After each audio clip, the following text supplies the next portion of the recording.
जैसा मैंने प्रॉमिस किया था कि इसका नेक्स्ट पार्ट जरूर आएगा, पर फिर भी इस पे सपोर्ट तो आया नहीं। बट जो भी हो, मैं इसे कंटिन्यू करने वाला हूँ क्योंकि इसकी जो स्टोरी है वो काफी ज्यादा इंटरेस्टिंग है। और अब हम ज्यादा बकवास के बगैर वीडियो को शुरू करते तो ये चैप्टर वहीं से शुरू होता है जहाँ से पिछले एपिसोड के एंड में खत्म हुआ था। जो हमारा नियान होता है वो कह रहा होता है कि मेरे पास वेपन्स और स्किल्स दोनों आ चुकी हैं, पर मैं अभी भी कॉम्बैट के अंदर काफी लैग करता हूँ, यानी कि मैं कॉम्बैट के अंदर बिल्कुल अच्छा नहीं हूँ। और एक थीफ होने के नाते मुझे कॉम्बैट के अंदर अच्छा होना चाहिए। और हमको यहाँ पे चूज करने को दो चीजें मिलती हैं कि हम फेरामेसी को चूज करें या फिर बैंडेज स्किल को, यानी कि कॉम्बैट स्किल। पर जो फेरामेसी के अंदर हेल्थ पोशंस और एलेक्सीर होते हैं वो बैटल के अंदर काफी इंपॉर्टेंट होते हैं क्योंकि वो हमें इंस्टेंट रिकवरी देते हैं कॉम्बैट के अंदर भी और वैसे भी। पर इनका मसला ये कि ये काफी ज्यादा एक्सपेंसिव होते हैं। पर वैसे तो रिबॉर्न होने के बाद मुझे पैसे कमाने में कोई मसला नहीं होने वाला, तो इसीलिए पोशंस को मैं आराम से ले पाऊंगा। तो अभी के लिए मेरे को कॉम्बैट को सीखना चाहिए। और इसके बाद वो वहाँ पे एक शॉप पे जाता है जो कि मेडिसिन वाली होती है, और वहाँ पे जाके कुछ ब्रीथिंग अंडर वाटर के पोशंस लेता है। और दिल में कहता है कि अब यहाँ पे टाइम है अपनी स्किल्स को इम्प्रूव करने का। और इसके बाद हमें रेंडो लेक दिखाई जाती है जहाँ पे काफी सारे फिशमैन से काफी लोग लड़ रहे होते हैं, और यहीं पर अपना नियान घूम रहा होता है उनके बीच में। और ये कह रहा होता है कि इन सब के बीच में घूमना और इनके किलो को चुराना तो काफी आसान है, पर फिर भी मुझे केयरफुल रहना पड़ेगा। पर वह भी वो विलेज के पास आ जाता है और बताता है कि अगर मेरे को अपनी डेस्टिनेशन तक जाना है तो मुझे इन सारे फिशमैन्स को मारना पड़ेगा, जो कि काफी मुश्किल होने वाला है। या तो फिर तुम नामुमकिन कह सकते हो क्योंकि इन्हें हराने के लिए 1000 लोग चाहिए होंगे।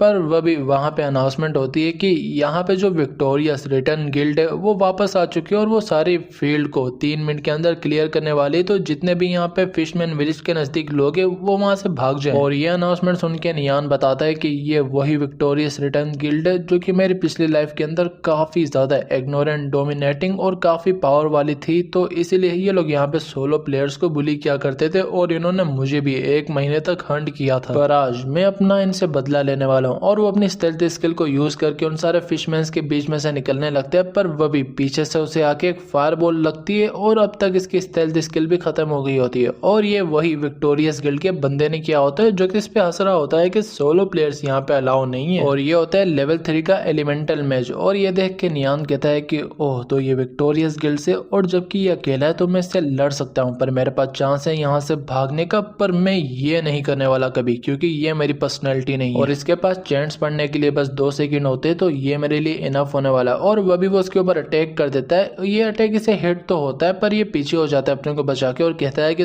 तुम्हें पता भी है कि तुम किससे पंगा ले रहे हो, चोर के बच्चे। और फिर ये वायलेंट फायर रिंग अटैक को यूज करके नियान के ऊपर मारता है। पर इतने के बीच में ही नियान यहाँ पे रिकवरी पोशन पी के उसी को अटैक कर देता है कि तुम्हें क्या लगता है कि तुम थीफ के क्लोज आने के बाद वापस कहीं भाग सकते हो। पर ये नहीं रुकता, ये भी उसके ऊपर वापस से अटैक करता है। पर नियान इस अटैक को भी किसी तरह सर्वाइव कर जाता है, जो देख के ये कंफ्यूज होता है कि ये एक लेवल 2 का थीफ है और मैंने इतने अटैक इसके ऊपर मारे, पर अब तक ये मरा नहीं। इसकी हेल्थ इतनी ज्यादा तो नहीं होनी चाहिए थी, क्योंकि जो मेरी हेल्थ है वो भी अभी तक बस 51 पॉइंट्स तक बची है। तो शायद से इसकी 20 होगी तो मैं इसे आराम से एक फायर बॉल से खत्म कर सकता हूँ। और फिर वो वैसा यूज करता है, एक फायर बॉल अपने नियान पे यूज करता है। पर नियान भी अपना डेगर निकालता है और वाइटल स्ट्राइक के साथ उसे वहां पे खत्म कर देता है। और मरते मरते वो कह रहा होता है कि ये कैसे पॉसिबल है, तुम यहाँ पे बस एक लेवल 2 के थी वो, पर इतने ज्यादा अटैक खाने के बाद भी तुम मरे नहीं, तुम्हारी हेल्थ है कितनी। नियान बोलता है कभी तुमने पोशन के बारे में सुना? वो कहता है कि मेरे को पता है रिकवरी पोशन के बारे में, पर तुम यहाँ पे बस एक लेवल 2 के बंदे हो, तुम्हारे पास इतना पैसा कैसे आ सकता है। नियान कहता है तुम जब रिवाइव होगे ना टाउन के अंदर, तो तभी इस सवाल का जवाब सोच लेना खुद से। और उसके मरने के बाद नियान उसकी छड़ी अपने पास रख लेता है और कहता है कि ये लेवल 0 की है तो ये आराम से 9 से 10 कॉपर कॉइंस के अंदर मार्केट में बिक जाएगी। पर अब मुझे निकलना चाहिए इससे पहले कि इसके गिल्ड के बंदे मेरे पास आए। और वहीं पर जो उसके गिल्ड के बंदे होते हैं उन्हें भी पता लग जाता है कि इनका एक बंदा मर चुका है, और वो सीधा नियान को वहां पे चेस करना शुरू कर देते हैं। और उनमें से जो एक होता है बिल्कुल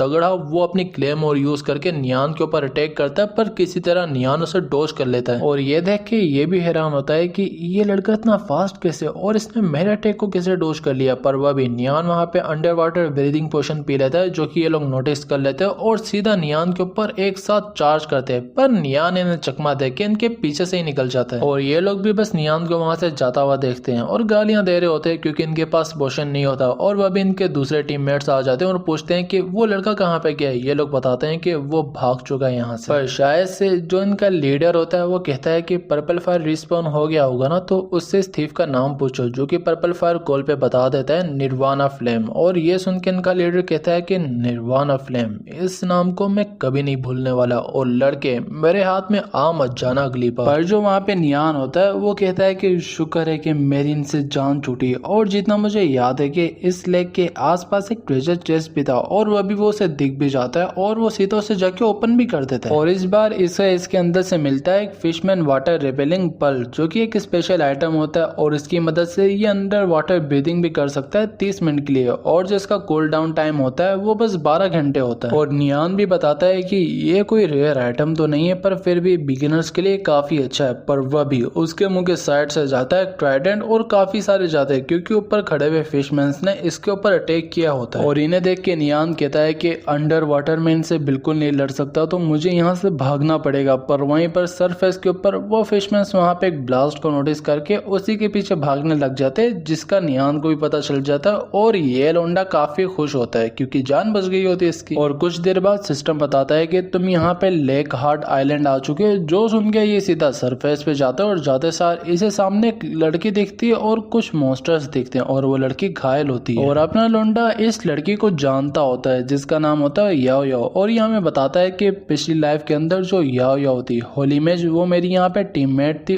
और मैंने कभी सोचा नहीं था कि रिबॉर्न होने के बाद भी मैं इससे मिल पाऊंगा। और पास्ट लाइफ के अंदर हमारे साथ काफी कुछ हुआ है, पर ये कभी और सुनाऊंगा। पर याओ याओ उसे देख के डर जाती है कि एक मिनट, ये कौन आ रहा है मेरे सामने, और ऑलरेडी मेरे पीछे 3 मॉन्स्टर से, अगर इसने मेरे ऊपर अटैक किया तो मैं जिंदा नहीं बच पाऊंगी। पर जो नियान होता है वो सीधा पानी से आसमान में छलांग मारता है, और याओ याओ के ऊपर से एक स्पाइडर के ऊपर जाके अपनी वाइटल स्ट्राइक करके उसे शॉक देता है। और ये देख के याओ याओ भी अपनी होली जजमेंट यूज करके उसकी मदद करती है वहां पे वो दूसरे मॉन्स्टर्स को खत्म करने में। और ये दोनों साथ मिलकर उन तीनों स्पाइडर्स को वहां पे खत्म कर देते हैं। और सरफेस पे आने के बाद याओ याओ उसका शुक्रिया अदा करती है। अपना नियान बोलता है कि कोई बात नहीं, होता रहता है, और वैसे मेरा नाम है निर्वाणा फ्लेम। जो सुन के याओ याओ हैरान होती है कि निर्वाणा फ्लेम, ये कहीं सुना सुना लग रहा है, और क्या ये वही नियान तो नहीं जिसे मैं रियल लाइफ के अंदर जानती हूँ। पर फिर वो अपने को इंट्रोड्यूस करवाती है कि मेरा नाम है चाचा, और ये यहाँ पे एक होली मैच होती है, और अब ये लोग एक दूसरे की फ्रेंड लिस्ट के अंदर हो भी गए होते हैं। पर नियान पूछता है कि वैसे तो मैं साइलेंट पे कर क्या रही हो, क्या तुम कोई क्वेस्ट वगैरह करने आई हो। वो बताती है कि हाँ, मैंने यहाँ पे वाटर स्पाइडर्स को मार के उनका जो वाटर सेक्ट है उसे कलेक्ट करना है। नियान बताता है कि सेम, पर मुझे उनका फाइन सिल्क चाहिए, तो क्या हम टीम अप करके ग्राइंड करें। याओ याओ बोलती है कि परफेक्ट, पर मेरे पास यहाँ पे एक फाइन सिल्क है जो कि अभी अभी ड्रॉप हुआ था, तो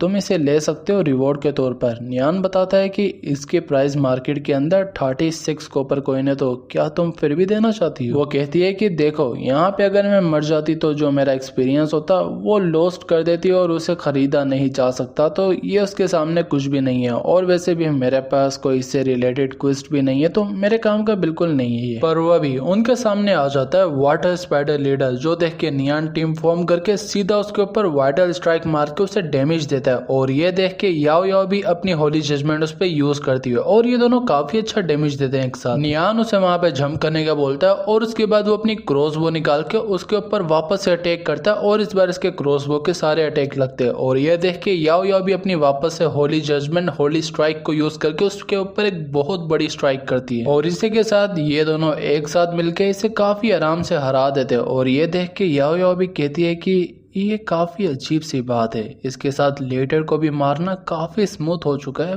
पर ये कैसे। और अभी इसके साथ ऐसा लगा कि हम दोनों काफी टाइम से एक दूसरे को जानते हैं। पर नियान कहता है कि क्या हुआ। याओ याओ कहती है कि कुछ नहीं, पर तुम्हारी स्किल्स काफी सुपीरियर है, तो तुम अभी तक अकेले क्यों हो। नियान कहता है कि क्योंकि मुझे अकेले ग्राइंड करना पसंद है। और ये सुन के याओ याओ कहती है कि अगर ऐसी बात है तो हमारी जो टीम है ना, वो टेरेंट फॉरेस्ट के अंदर जाने का सोच रही है, तो क्या तुम हमें ज्वाइन करना चाहोगे। जो सुन के नियान बोलता है कि कर तो लूंगा, पर क्या तुम्हारे पास वॉरियर्स और शील्डर्स हैं क्या, और जो उनका डिफेंस और एचपी है वो कितनी है, क्योंकि जिस फॉरेस्ट के बारे में तुमने मुझे बताया वो यहाँ पे एक लेवल 3 का डंजन है, और वहाँ का जो बॉस है वो भी यहाँ पे सब इलाइट मोस्टर है, तो वो हमारे लिए आसान नहीं होने वाला खत्म करना। याओ याओ बताती है कि हमारे पास यहाँ पे शील्ड वॉरियर तो है, और उसका जो डिफेंस है वो 53 और एचपी 230 है। जो सुन के नियान बताता है कि ये इनफ नहीं है, क्योंकि जो टेरेंट किंग है उसके पास यहाँ पे 2% चांस होता है क्रिटिकल हिट करने का, और जितना डिफेंस तुमने बताया उसके अंदर वो उसे वन शॉट कर सकता है। तो